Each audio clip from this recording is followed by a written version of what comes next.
میاں کہتا ہے کہ پھر مجھے احساس ہوا کہ میں نے بولو غلط, تو میں نے بیگم سے سوری کیا. پھر مجھے آ کے بتاتے بھی ہیں بیچاروں کو, اب کیا کہہ سکتے ہیں ان کو. میں نے کہا دیکھو آپ نے تھپڑ لگا کے غلط کیا, آگے سے جو 4 تھپڑ آئے نا اس پہ سوری کر کے اس سے بھی زیادہ غلط کیا آپ نے. نہیں آئی میرا خیال ہے بات.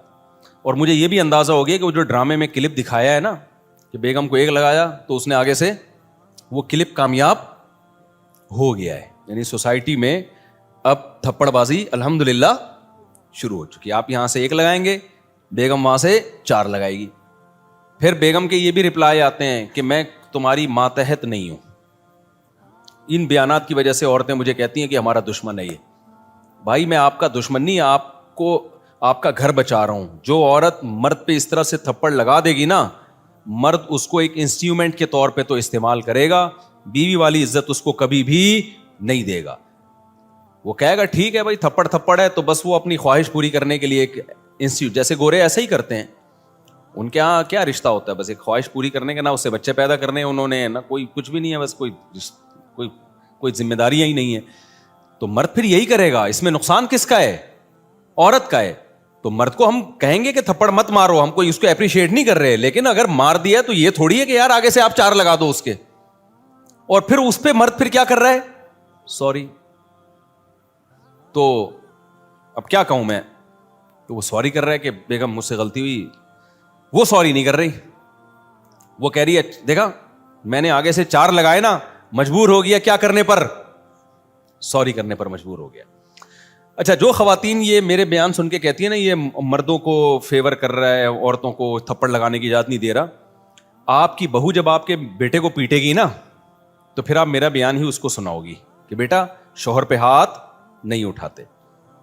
جب آپ کی بہو کوٹے گی نا اس کو پکڑ کے, اسی طرح میں جو کہتا ہوں نا بہو پر اخلاقاً لازم ہے کہ وہ ساس کی خدمت کرے, تو یہ عورتوں کو بہت غصہ آتا ہے ایسے بیانات سن کے. آپ ساس بن جاؤ, پھر آپ میرا ہی بیان اپنی بہو کو سناؤ گی. جب آپ اپنی بہو سے کہو گی نا بیٹا ذرا پانی لیا, اور بہو آگے سے جواب میں کہے گی میرے اوپر آپ کی خدمت لازم نہیں ہے, اس کے بعد جو آپ کے دھواں نکلے گا نا کہ یار میں نے بیٹے کو پال پوس کے بڑا کیا, رشتہ لینے میں گئی, اور میری اب اس گھر میں 2 ٹکے کی حیثیت نہیں ہے, میرے بچوں کی طرح, بہو بھی بیٹی ہی کی طرح ہوتی ہے نا, تو میں اتنا سا کام کہہ رہی ہوں اور آگے سے کہہ رہی ہے شرعن. پھر عین بھی بڑا گاڑا نکالتے ہیں یہ لوگ, شرعن اخلاقن ہماری یہ ذمہ داری نہیں ہے, شرعن ہم پہ یہ لازم نہیں, حرام ہے ہمارے سے خدمت لیں. پھر بڑے ہا بھی پورا حلق سے نکلے گا اور را پورا پر نکلے گا. اور جیسے میں بتاتا ہوں نا, کوئی مولوی اگر کرپٹ ہو, مولانا ہوتے نہیں ہے کرپٹ, کبھی کبھار کوئی ہوتے بھی ہیں, تو جب آپ اس کی کرپشن پکڑیں گے نا اور آپ اس کو کہیں گے بھائی یہ تو پیسوں کا حساب کیوں نہیں دے رہا, کرے علماء کا احترام, پھر علماء عین نا پورا حلق سے نکلتا ہے, العلماء ورثۃ الانبیاء, تو پھر پورے حلق سے عین نکلے گا, اور ہا حلوے والا پورا حلق سے نکلے گا, شرعن پورے عین وین نا پورے طبیعت سے نکلتے ہیں پھر وہ. تو یہ عین اور ہے سے کبھی بھی متاثر بولو, یہ عین حلق سے نکل رہا ہے, دل سے نہیں نکل رہا, اور یہ ہا حلق سے تو نکل رہا ہے, دل سے اس کو بھی پتا ہے کہ میں گڑبڑ کر رہا ہوں. بھائی تو حساب دے پیسوں کا یار, تو مولانا ہوگا, داڑھی ہوگی, الگ بات ہے یار, تو تجھے حساب مانگ رہے ہیں تو دے کیوں نہیں رہا. تو یہ سارا مسئلہ یہی چل رہا ہے. اچھا, روحانی عاملوں کا بھی یہی ہے, روحانی عامل کے پاس اب بیٹھیں گے نا ساری چیزیں حلق سے نکالے گا, وہ پوری تجوید کے ساتھ باتیں کرتے ہیں روحانی عامل, ایسے سحر اور وہ عجیب عجیب اصطلاحات انہوں نے یاد کی ہوئی ہوتی ہیں, وہ کیا کہتے ہیں حصار, اور بہت سارے ایسے باتیں کریں آپ لگے گا یار یہ ہیں اصل پہنچے ہوئے. ایک صاحب آیا کرتے تھے مجھ سے, جب بات کرتے نا تو بات کی تمہید ایسے شروع کرتے کہ آپ کی خدمت میں حاضر, اور مجھے نا ڈپریشن شروع ہو جاتی, بھائی منہ سے پھوٹو جلدی, کیا مسئلہ کیا ہے. اتنی لمبی تمہید, پھر اس کو اردو ادب کے سارے محاورے استعمال کر کے اس کے بعد آخر میں نکلتا کچھ بھی نہیں تھا. بھائی اپنے آپ کو بھی ٹینشن سے بچاؤ, دوسرے کو بھی ٹینشن سے بچاؤ. خیر, وہ کہہ رہے ہیں ایک آدمی حکیم کے پاس گیا, کہنے لگا خدودان معدہ میں حالات خانہ جنگی سی ہو رہی ہے. تو حکیم بیچارہ اتنا پڑھا لکھا نہیں تھا, اس نے کہا کون سے ملک میں جنگ ہو رہی ہے بھائی؟ ابھی فلسطین اور شام کا تو سنا تھا. کہہ رہے خدودان معدہ میں. تو کہہ رہے میں یہی تو پوچھ رہا ہوں, کوئی نئی جنگ چھڑ گئی ہے؟ کہہ رہے خدودان معدہ, پیٹ, کہہ رہے یہ بولنا پیٹ میں درد ہو رہا ہے. بات کیا کر رہا تھا یہ پتہ نہیں کہاں سے کہاں چلی گئی. ہاں جب انسان غلط ہوتا ہے نا تو پھر وہ بڑی تجوید کے ساتھ, یہ میں واقعہ کس پہ سنا رہا تھا یار, نہیں تھپڑ پہ نہیں, ہاں بہو جو کہتی ہے نا شرعن میرے اوپر ساس کی خدمت لازم نہیں ہے, اور پھر وہ ایک دو اسکالرز ہیں ان کے بیان لگا دے گی, تو اس کو ذرا ساس بننے دو, پھر جب اس کی بہو اس کو یہ جواب دے گی نا تو پھر اس کو لگے گا کہ یہ کتنا کڑوا جملہ ہے, کس قدر بدتمیزی ہے, بد تہذیبی ہے کہ گھر میں بڑے موجود ہیں اور وہ آپ سے کوئی چھوٹا موٹا کام نہیں کہتے کہ اس کو غلام بنا کے رکھو بالکل ہی اس کو ریموٹ کنٹرول کی طرح, لیکن کوئی بڑے اور چھوٹے کا فرق تو گھر میں ہونا چاہیے کہ نہیں ہونا چاہیے. ہم کا انگریز تھوڑی ساری چیزیں انگریزوں سے لے رہے, انگریزوں میں چھوٹا بڑے سب برابر ہیں, بیٹے کے جو حقوق ہیں وہی کس کے ہیں؟ باپ کے ہیں. پتہ ہی نہیں چلتا ان میں, باپ بس سائز سے پتہ چلتا ہے کہ یہ بیٹا ہوگا اور میں بھی ہو سکتا ہے یہ کون ہو, یعنی اگر اتفاق سے بیٹے کا قد لمبا ہے تو آپ بیٹے کو باپ سمجھنا شروع کر دو گے, آپ سائز سے پتہ چل رہا ہوتا ہے کہ یار دیکھنے میں یہ ہمیں لگ رہا ہے کہ بیٹا بیٹا سا, اور یہ کیا لگ رہا ہے؟ باپ باپ سے لگ رہا ہے, اس سے زیادہ کوئی فرق نہیں ہے. یہ بھی بہت ہی جو خاندانی ہے گورے ان کی بات کر رہا ہوں. ابھی ایک گورے کی ایسا واقعہ آیا نا میرے سامنے, میں تو بے ہوش ہونے لگا تھا. بہت بزرگ تھے ان کے, اس نے اپنے بیٹے پہ یہ پابندی لگائی ہے. اچھا امریکہ دوسرے ملکوں سے بہرحال بہتر ہے, آپ دوسرے ملکوں میں جاؤ گے نا وہ تو بالکل ہی فارغ ہو چکے ہیں. تو اس نے اپنے بیٹے پہ پابندی لگائی, یہ امریکہ کا واقعہ ہے کیونکہ وہ نسبتاً بہتر ہے, کہ 10 بجے کے بعد, مجھے بتا رہے ہیں ایک صاحب نا کہ وہ سارے گورے ایسے نہیں ہیں مفتی صاحب, بعض لوگوں کے فیملی ریلیشن بہت مضبوط ہے. میں نے کہا فار ایگزامپل میرا خیال تھا کہ بھائی اس کی تو ڈاٹر ان لا جو ہے وہ سسر کی خدمت کر رہی ہوگی اور جو ہے وہ ساس کی خدمت, بڑی فیملی سسٹم مضبوط کی مثال دیکھو آپ, اتنا مضبوط فیملی سسٹم کہ باپ نے بیٹے کو کہا کہ اگر تو 10 بجے کے بعد اپنی گرل فرینڈ سے ملا نا اچھا نہیں ہوگا. سمجھ رہے ہو؟ یعنی صبح 7 بجے سے لے کے 10 بجے تک گرل فرینڈ پر کوئی پابندی نہیں, 10 بجے کے بعد اچھے بچوں کی طرح کہاں آنا ہے؟ گھر آنا. تو یہ الحمدللہ مضبوط سسٹم اللہ نے, بہرحال ان لوگوں کے میں تو وہ بھی شاید بخشش ہو جائے اس کی اسی بیس پہ, لیکن میرے بھائی تو یا تو پورے ادھر ہو جاؤ میرے بھائی, یا کدھر ہو جاؤ, ادھر ہو جاؤ. اسلام نے بہت بیلنس رکھا ہے ہر چیز میں, تبھی اللہ نے کہا وَكَذَلِكَ جَعَلْنَاكُمْ أُمَّةً وَسَطًا, ہم نے معتدل امت بنایا ہے, بیلنس امت بنایا ہے.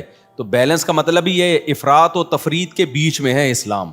نہ ایسی آسائشیں دی ہیں کہ آپ کی کھوپڑی آؤٹ ہو جائے اور کوئی چھینک بھی مارے نا تو آپ بے ہوش ہو جائیں, اور نہ اللہ تعالیٰ نے اتنی پابندیاں ہمارے اوپر لگائی ہیں کہ ہم ڈپریشن میں جانا شروع ہو جائیں. بتاؤ ایک مہینہ رمضان کتنا مشکل ہے, لیکن کوئی ڈپریشن میں جاتا ہے اس کی وجہ سے؟ یار 25 روزے ہو گئے اب مجھ سے نہیں رکھا جا رہا, اب میں ڈپریشن کی گولیاں کھاؤں گا. ایسا بہترین رکھا اللہ تعالیٰ نے. ہاں 2 مہینے کے رکھ دیتے, ہو سکتا ہے پھر ٹینشن ہوتی. تبھی جن لوگوں کو ہوتا ہے نا کہ یہ 29 دن کی کیوں ہو گئی, میں ان سے کہتا ہوں تم ایک دن اور رکھ لو روزہ, ہم تو عید منائیں گے, کیا خیال ہے؟ تم ایک دن اور رکھ لو. وہ رکھتے نہیں ہیں, بس وہ ٹینشن میں آتے ہیں, ہائے رمضان چلا گیا. تو بھائی تو کل سے اگلے شوال سے دوبارہ شروع کرتے 1 مہینے کے روزے, اتنی ٹینشن میں کیا بات. تو ڈرامے بازی چل رہی ہوتی ہے بہت زیادہ.